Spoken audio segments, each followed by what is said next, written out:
Hey nerds, welcome back to the NerdFellas show. Today I had the amazing opportunity to speak to Rod Lurie, the director of The Outpost. Now he's also the director of all these other films over here. And the reason I was able to even speak to this director is because of my friend Alicia. And I just want to give her a big thank you and a big hug. Just telling her thank you so much for the opportunity. And yeah, I mean, we talk about a lot of different things in this podcast about his new film, about stories about when he first got started. It's going to be really fun. So buckle in and enjoy. Do you remember what happened When? during the battle?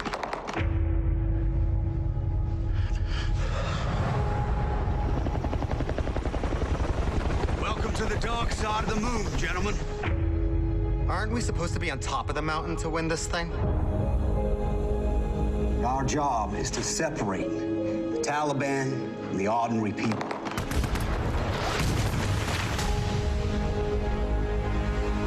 How do we do our jobs and stay safe? Respect keeps us safe. I wouldn't trade this for anything. Look at us, band of brothers. Keep me in your prayers, okay? Trust me, babe, I quit. I love you. We're gonna win by getting their hearts and minds. We want their hearts and minds, and they want our blood and guts. Sorry, pal, but that's life at Camp Keating. You like to be called Martin or Marty? Actually, you know what? Not a lot of people call me Marty, but I love Scorsese. And so you can call me Marty if you want. Okay. All right. Good. Yes, sir. All right. So thank you for joining us, Mr. Laurie. Rod. It's Rod. Rod, yes. And I insist on calling you Marty. I'm looking at the posters behind you, and you're obviously a Scorsese fan. So, Oh, yeah. Marty is- I'm a big time Scorsese fan, big mob movie fan. Can I tell you something before we get into this? Yes, of course. And that is that I see Goodfellas there, Yeah. which is a great film, and I see Casino, which is Right. a great film. But if you ask me, and I know this is contrarian, I'd go with Casino as the better film. I recently saw your list of the top 100 films, and I didn't see Goodfellas on there. So I actually wanted to ask you No, about. it's Casino for me. I mean, if Casino had come out first, it would be the innovative miracle, and and Goodfellas would be the one that would be considered a little bit derivative. But there are just moments in Casino that are just so fantastically human. I Yeah, love that scene where De Niro is speaking with Sharon Stone and talking about becoming a couple, and he goes, he says, "What is love?" right. It's After all, the connection my to people. Yeah, exactly. I know. It's very, yeah, you're right. It's very human. Whereas Goodfellas is more about the world and like not so much on it is on a human level, but like it's so much more about the world that they live in. Were you even born when that movie came out?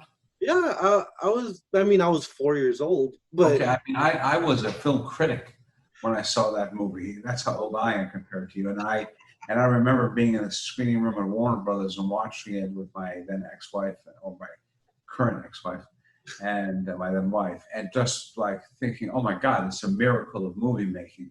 oh yeah. But Casino blew me away. Anyway, I'm sorry. That has nothing to do with why we're talking today. Well, that's kind of like what me and my friend usually do is we just go off on rants about different movies. Okay, well, very good. Absolutely. You have a good bunch of movies back there. You Oh, are. I'm gonna look back there and say that. I'm gonna guess you're not married, Marty. Am I right? I have a fiance. You do. She doesn't love this. Yeah, that's what I'm saying. That's gonna have to go at some point. Yeah, it's gonna have to go to like my home office at one point because this is This is very male. I mean, you have a very male. oh you yeah. know, wall. I mean, not one woman would put these movies up in a place. The only thing you're missing is The Godfather. Yeah, actually I have like the VHS Okay. posters, but yes, they're over here on this side. All right. Very good. Okay. Well, here I am, ready to talk to you. Sure. No, well, I mean, so I was actually just talking to somebody on Instagram. I guess somebody had posted, what are some of the films that mention El Paso in their films? Right. And somebody had put The Last Castle. And I was like, oh yeah, that film, it mentions El Paso. Did? I don't remember. I directed that, and I don't remember that. Yeah, well, yeah, that movie came out 20 years ago now, but Yeah, it is. Well, I lived in El Paso. I went to Office Basic at Fort Bliss in Air Defense Artillery. oh wow. Yeah, And I really loved. Let me tell you something. To be a young West Point officer uh, in El Paso, unmarried, in the mid 1980s, was an exciting time to be. I mean, I can't begin to tell you how I grew into manhood in El Paso, like every night. It was amazing. It was fantastic. I loved El Paso. oh, El Paso, good city, man. It's a good city. oh yeah, no, of course, and thank you so much. So I recently just watched your newest film, The Outpost, which is, I think, it was incredible. A lot of it, I kind of like on a technical side,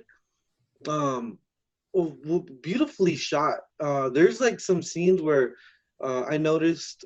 I'm not gonna like, spoil anything, but there's a scene where they're walking on the bridge, like a bridge, and you can tell it's like on a steady cam, and then all of a sudden it goes to like a crane shot, and or something like that. How did we do that? Right? Yeah. How did we do that scenes? Yeah. I love that. But then also, I guess toward the end, to me it felt more like a documentary. Like it was shot very like cinema verite almost. Very That's right. handheld and just like in there, and it really brought you into that story. Well, one of the ways that we achieve that is that when we follow a character in the big battle scene, for you people who have not watched the movie, is very long. It's the second half of the film. Oh, yeah. And what we did is we never cut away from characters. We stay with them the entire way. As difficult as it is, sometimes for 2 or 3 minutes, we're following a singular character. And that's what would happen if you're in a documentary. There's no editing, there's no cutting, there's no playing to this guy's close. If it's one camera, usually following somebody or something, and that's what we did. And to achieve that cinema verite look was very difficult. It wasn't easy at all. I mean, it took a lot of planning, a lot of rehearsal. How long did it take you to get this whole thing together? Well, I mean, the history of this, I don't quite know what that means. I'll give you the history of it, is that the book was written, I think, published in 2012, maybe, something like that. And, Jay Tapper got into writing it, the CNN host got into writing it, and I guess in 2010, not long after the battle actually took place. It's released in 2012. And various filmmakers and various screenwriters took a crack at it, and nothing really worked until these guys, Paul Tamassi and Eric Johnson, brought a script that they wrote. They got permission from Jay to write it. They bring it. He was an exclusive for you. They bring it to Sam Raimi. Do you know who Sam Raimi is? Yeah, of course. I love Sam Raimi. Okay, good. So here's something. This was Sam Raimi's movie for a while. Oh, wow. And Sam, and it's a true story, and it's a war story. And I think that Sam just became uncomfortable with the notion of directing it. Mm-hmm. I don't know why, but he did. And he, I think, probably went to a few directors and then came to me. And his then assistant, who then became his head of development, Paul Merriman, really liked the idea of my directing it because I'm a West Point graduate. I think they liked The Last Castle. And so Sam was going to produce, I was going to direct. I wasn't available. And then in 2016, I go off to make a pilot for TNT called Monsters of God. Okay. It takes a while for that show not to be picked up. And in late 2017, Sam has dropped completely out of the Outpost. Paul Merriman has left him. And that's, I guess, a party gift he's been given the Outpost to handle. And they come to me again. And this time I say, okay, let's try to get it set up. We went to Millennium Films in 2018, and you being a nerd, you know that they do the Expendables, Right. the Has Fallen, Angel Has Fallen, London Has Fallen movies, Rambo films. They do mid-budget level action films that are big hits. And we went to them because I knew that they had been following this for a while. They agreed to make this film. But, you know, I tell them it's a war film, not an action film. It's a different thing altogether. We cast the film, and by I guess the late fall of 2018, we're ready to start filming it. So the film took 30-something days to shoot. We had a very low budget. Yeah, it's a very, very fast shoot for a movie like this. Required just the most impeccable rehearsal and preparation. And, you know, in most of 2019, we spent a lot of time there in editing the film, working on the film, and we were ready for a much earlier release in 2020, but the COVID killed us. Yeah. And we waited until July 3rd of 2020.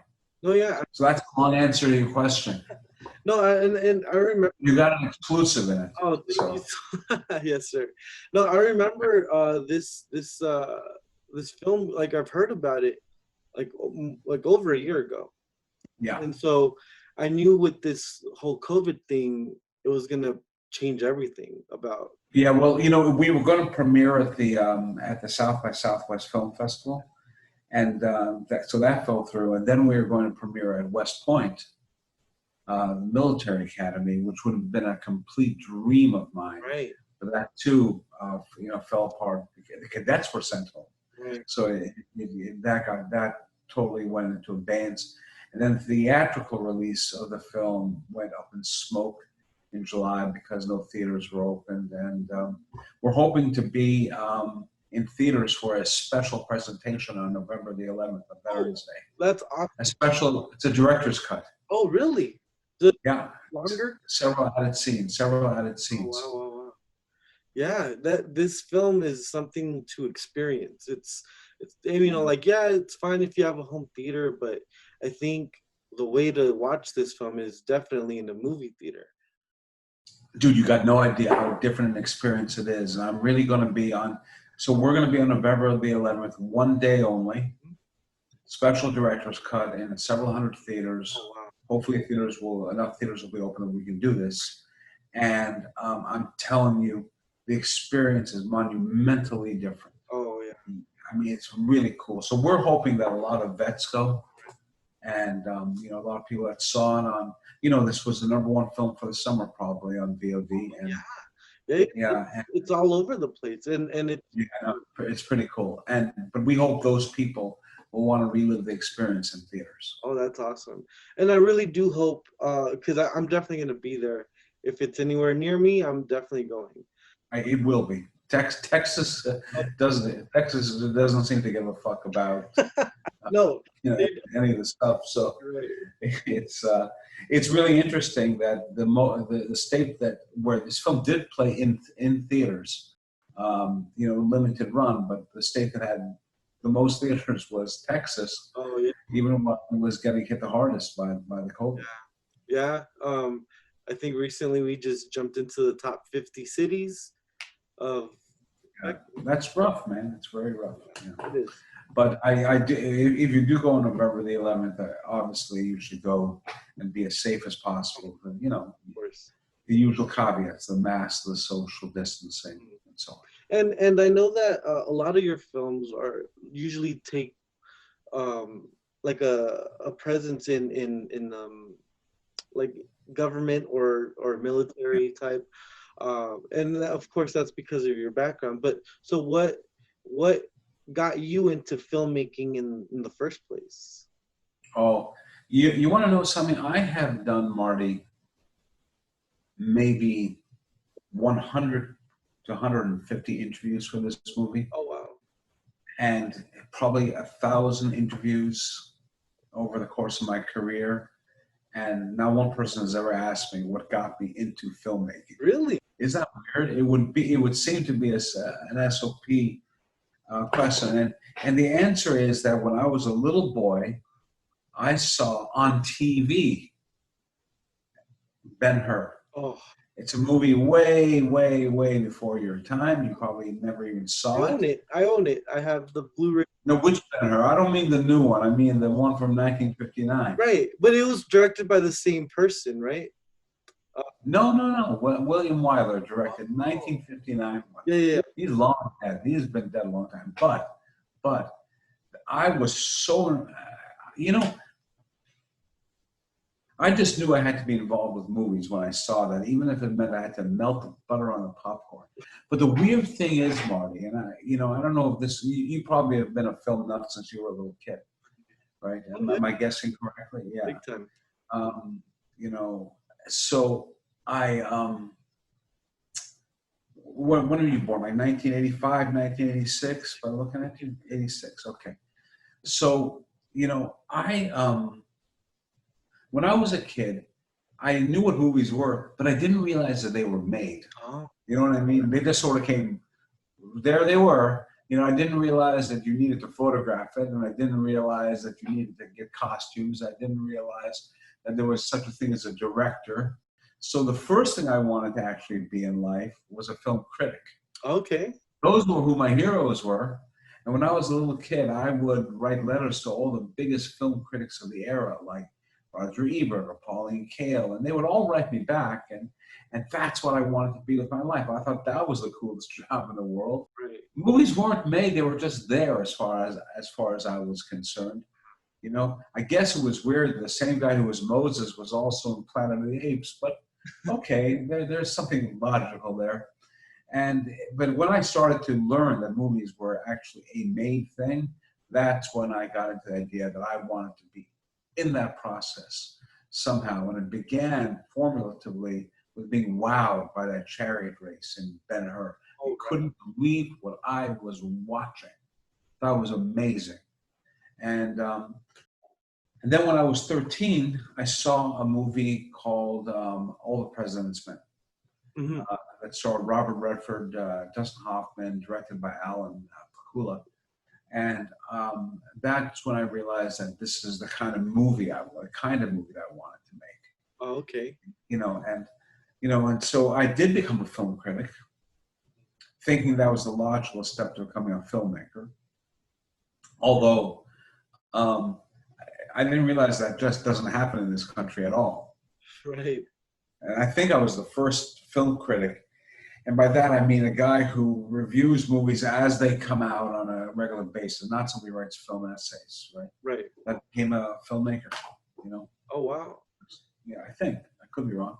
Well, I Can't think of anybody else. that's us too. Like me and my friend were both filmmakers. We both went to UTEP, and we studied, digital media production.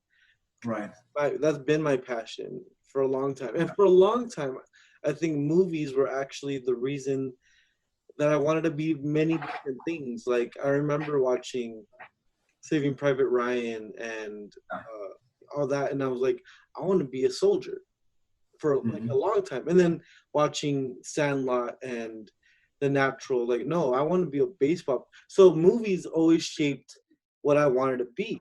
And it wasn't until I think high school, I'm like, no, actually, I want to be a filmmaker. Like, that's what I want to do. And so that it's kind of similar, and not similar, but it's in the same pathway. Well, I mean, look, it's interesting. I went to West Point. I went to the military academy. I did want to serve my country. I did want to be in the military. I didn't think it was ever going to be a lifetime thing for me. But I went there because I wanted to be a filmmaker. And my assumption was that film school was a bit of a waste of time. What you should, in my opinion, because everything I've learned on the set. I've learned on the fly. What I need to become an expert on is the stuff that I wanted to make movies about. Right.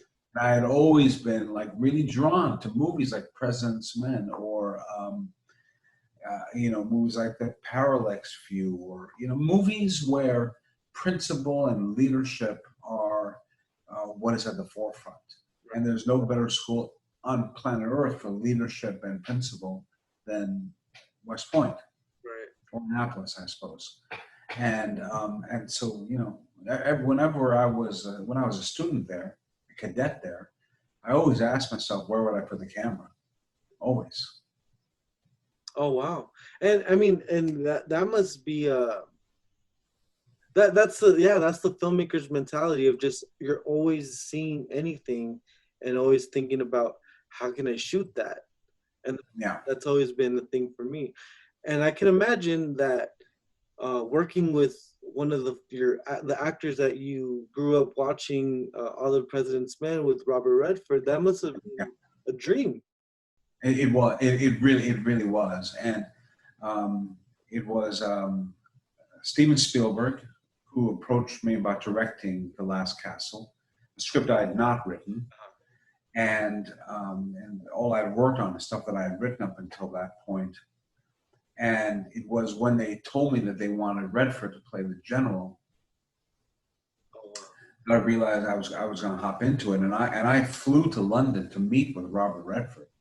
And holy shit! I mean, he was and is my cinematic hero. All the President's Men, The Candidate, The Sting, Butch Cassidy and the Sundance Kid, the Hot Rock, Out of Africa, Ordinary People, The Quiz Show, 2 movies that he directed, and he created Sundance. Yeah, exactly. Yeah. Yeah. So when I went to meet him, it was really incredible. And you know what? We didn't even talk about The Last Castle when I met him. We talked about filming All the President's Men. Really? Yeah. And it was terrible because I had just made a movie called The Contender, political film, which had been nominated for a couple of Academy Awards. And so that's what got me into the position of being able to even meet with Redford. Right. So we talked about President's Men, and then I said, shit, man, we haven't even talked about The Last Castle. He said, come back tomorrow. I've got 2 hours, and then I got to go, but we can talk then. And I remember, Marty, I went to see him, and I said to him, Bob, let's talk Last Castle. But first, I got to tell you something. I got home last night, I turned the TV on, and The Sting was on. He goes, oh, The Sting. And then we spoke about The Sting for 2 hours. And then we hadn't talked at all about The Last Castle, and I was like freaking out. And he got up to leave, and he said, don't worry, you had me at The Contender. Oh, and wow. He was in the movie. That's amazing. That's amazing. It's amazing. Oh, yeah. And so working with veteran actors, is it any different working with, newer talent coming out, especially? But do you mean actors who were veterans, or do you mean? Oh, like in the sense of with Robert Redford, because of course. Veteran actor. You mean somebody who's like Jeff Bridges, people who have been in the business a long time versus newcomers. Right.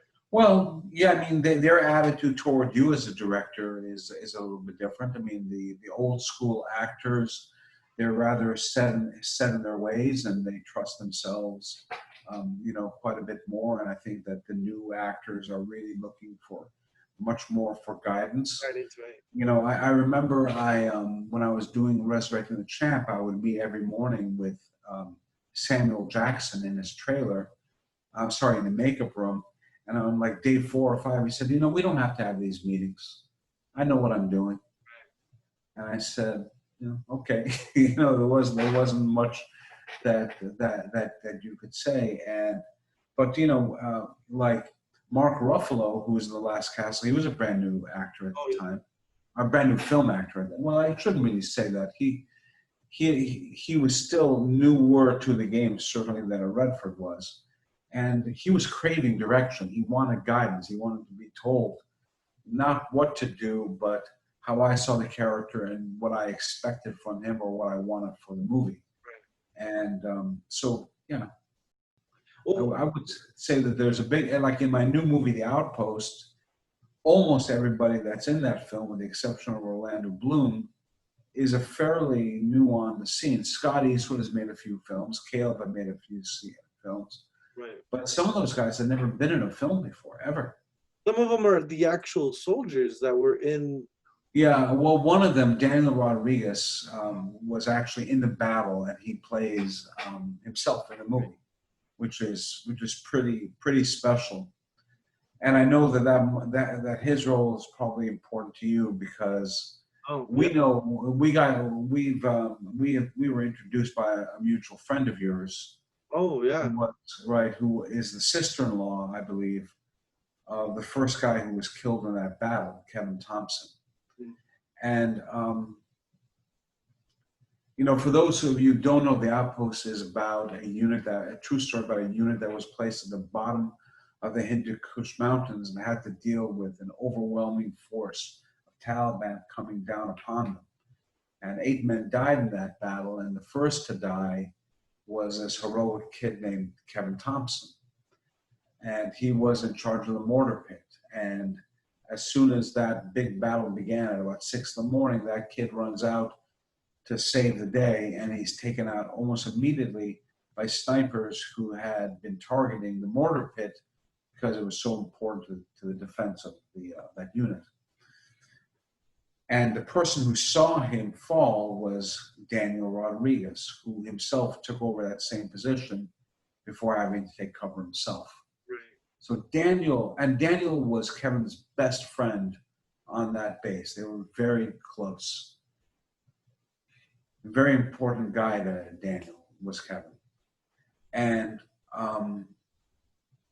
Daniel had to recreate the death of Private Thompson. Right.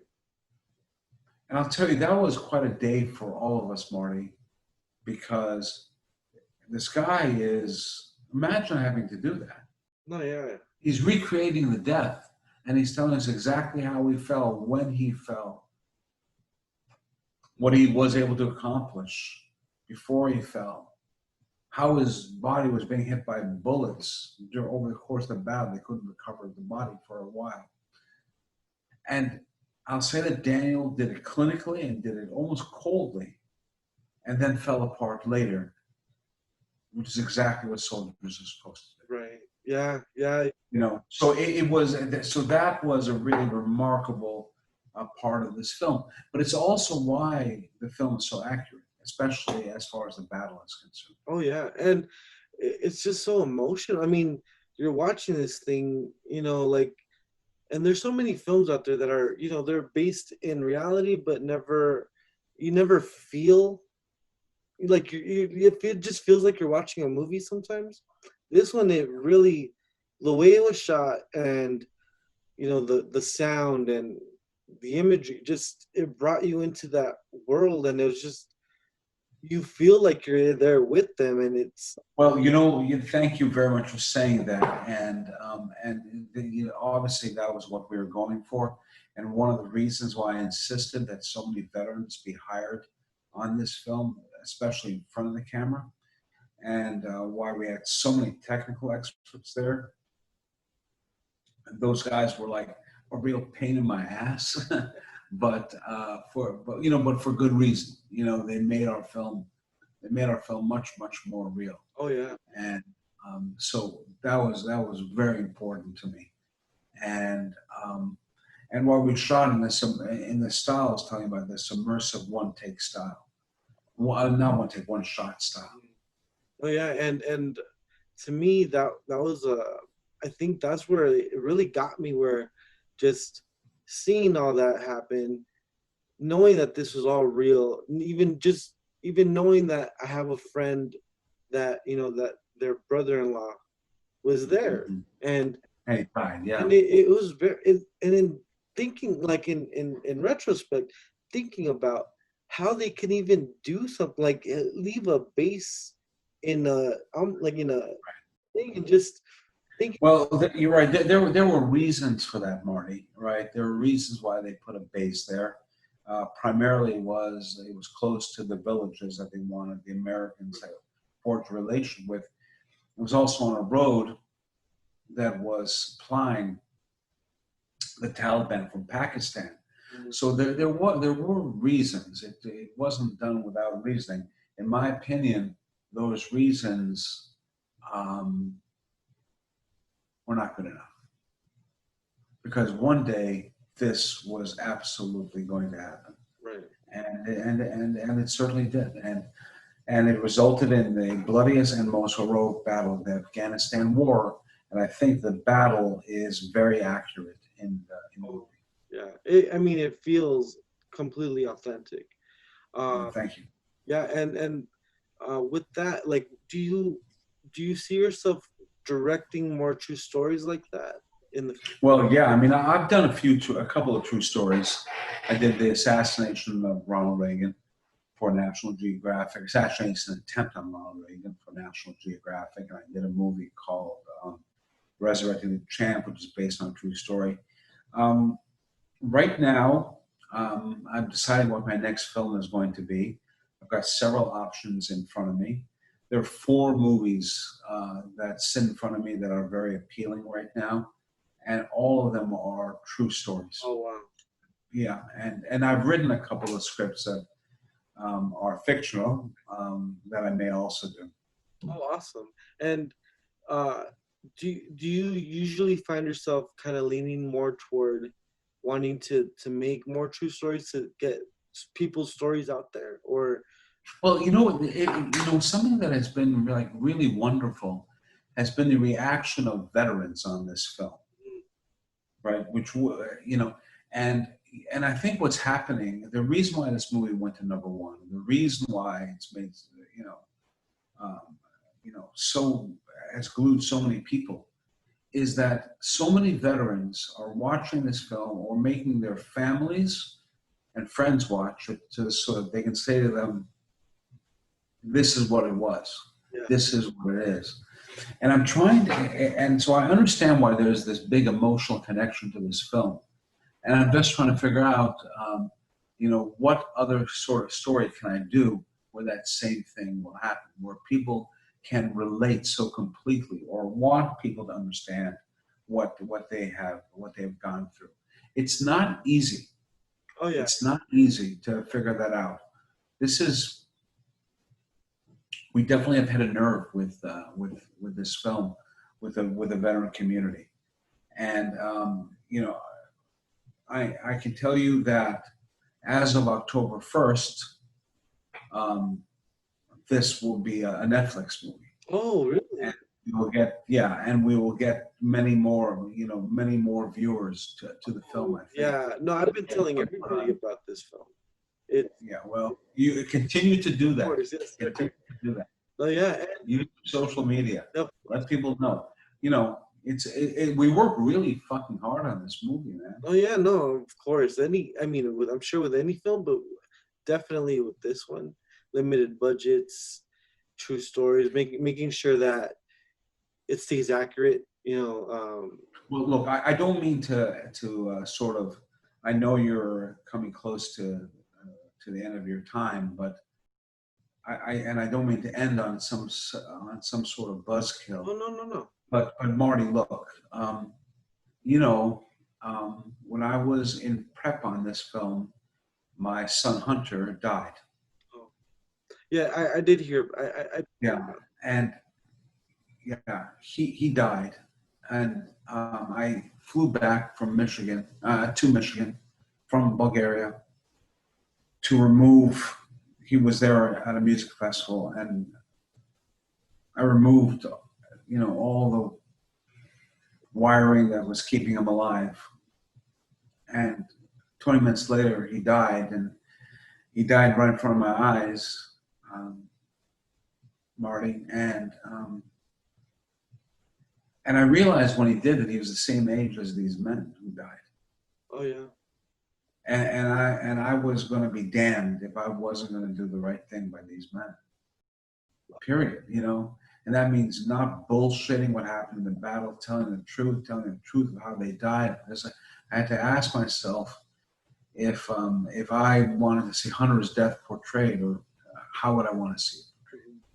And it would be without fanfare, without bullshit. Just tell the truth. That's the most dignified thing that I can give to to these guys, and I think and their families got really behind me. You know, your friend's mom became very valuable to me, Debbie Routson. She became very valuable to me on a human level as well as on a professional level. And so while this movie honors the men who died, it is dedicated to my son. And Marty, I can promise you that as soon as that last breath went out of this amazing young man's life, we were not going to fuck this movie up. Oh yeah. We just weren't, you know. And I took my puny budget and I took my puny schedule, and we made it work. We made it work for us. And I intend for this movie to be seen by as many human beings as possible. And and those of you who are watching now, I want you to watch through the credits, because you'll meet the real men if you watch through the credits. Plus, you'll see my son's dedication, which I insist that you do. Of course. And the song I know that you had written after, Yeah. and it's so beautiful. I mean, thank you. Yeah, I wrote this song on the plane ride coming home, and then a couple of experts on songwriting, helped me to finesse it. Larry Grape, who's my composer, and Rita Wilson, who sang the song, had some ideas after she got a hold of it. Both for the sake of the song and for how she knew she could best sing it. It's called Everybody Cries. It's available on Spotify, and you can see it on YouTube. Everybody Cries by Rita Wilson. oh yeah. And I think it's a fabulous song, and it's really a poem I wrote, on the plane. And it's beautiful. I mean, Thank you. I teared up at the end, just listen, because I had already known about what had happened leading up to that. So just hearing that song, it's very emotional. And watching through those credits, it's just you have all the real people talking, and it's a powerful film. It's a very powerful film, and I really think that this was beautifully done. Like it was. Right. Thank you. Well, look, you're Alicia, your friend who set this up essentially. Yeah.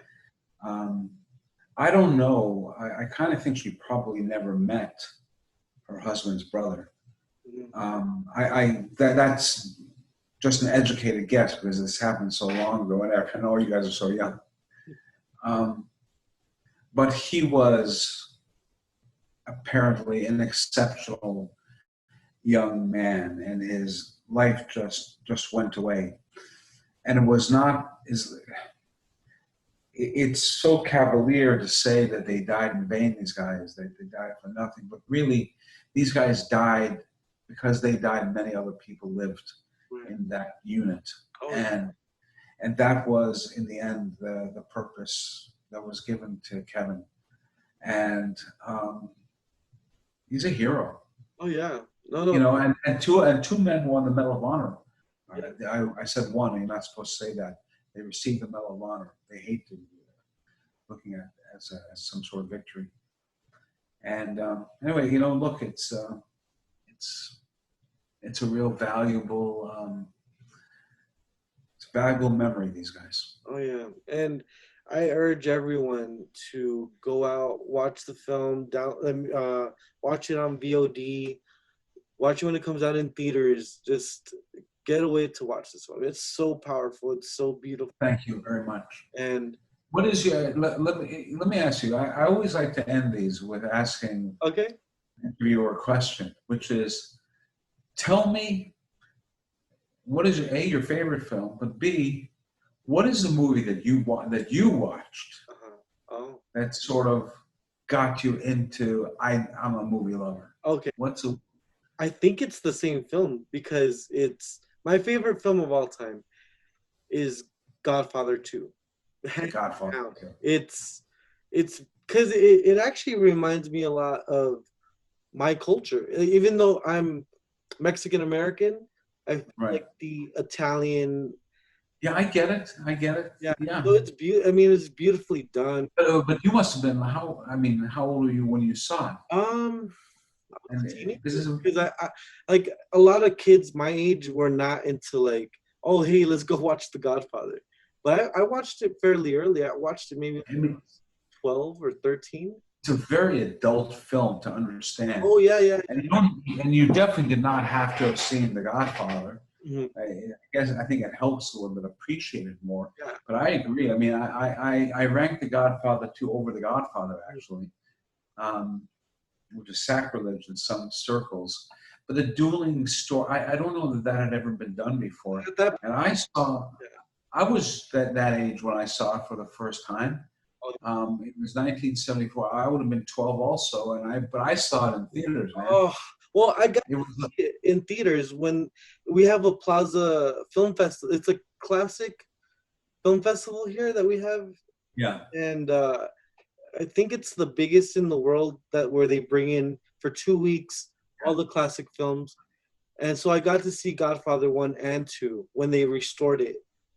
Oh, that's wonderful. But imagine Oh, going in without the preconceived notion. Like I saw it exactly. for Yeah. the weekend. I wish it was Right. the first time I had seen it because it's it's so impactful to me.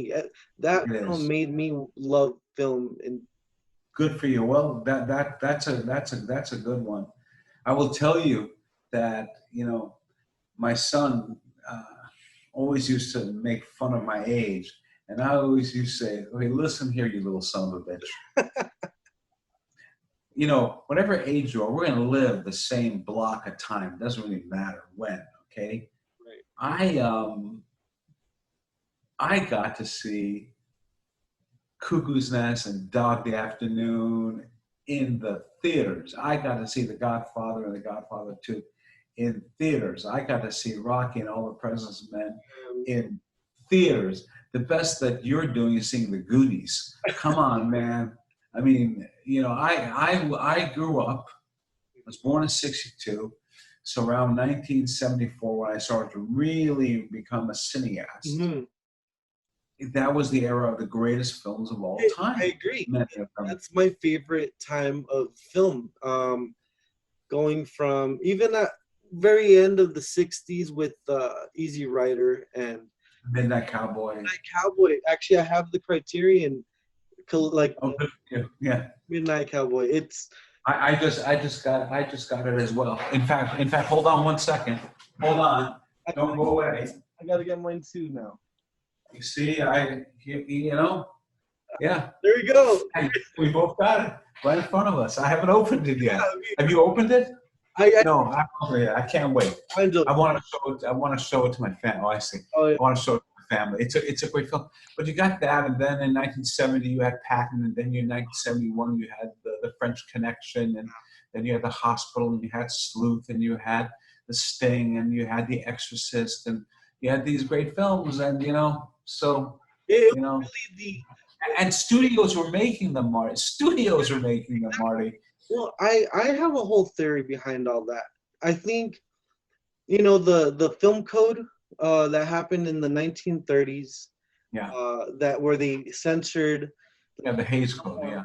and it kind of repressed a lot of what happened after, but also gave a lot of creativity to films like, film noir. It gave birth to film noir, and but I think at some point, because I feel like films always reflect society also, and what was happening in society with the rebellion of the Vietnam War, and filmmakers were kind of doing the same thing where everything was like in the 50s. It was more Doris Day type, white picket fence, to real gritty late 60s and 70s, and that's where you get that explosion of amazing cinema, and that's what I love about like The Godfather, and I love Dog Day Afternoon. That's one of my favorite. Dog Day Afternoon is one of the all-time greatest performances, and Sidney Lumet I think is my favorite. Oh yeah. So I've always had that little theory. I'm like, It makes sense. It makes sense. Well, listen, I'm glad that I have such a cineast behind my film, and I hope that anybody watching this podcast watches the Outpost. I think it's a terrific film, and very important to me at least. Oh yeah, no, it's and in a way, I think anyone watching it should just be important to anyone because it's just such a powerful film. I rank this up with your if Kubrick has his 2001 Space Odyssey, this is yours up there. It's Yeah, I know that's relative. of course, yeah. One of the greatest minds in the history of not just film but of all art. So I think no comparison to be made. But I will tell you that Paths of Glory was a very important influence yes. on this film. And so anyway, we could go on. We could go on talking forever. Yeah, that's what I get into that little mindset where I just like talking. I know. Well, you're a nerd fella. Exactly. So, yeah, it's all in the name. I just want to thank you so much, Rod, sure. for this interview. It's so refreshing to see a film like this now because it's everything superheroes, which is fine because we're a big fan of that too. But I just love seeing real stories, impactful. That means a lot to me. So. Thank you. So, and I really appreciate you coming on the show and talking about this. Yes, sir. Thank you, Marty. You're a good man, and best of luck with this wonderful podcast. Thank you. And thank you to everybody. Cheers. Bye-bye. Thank you.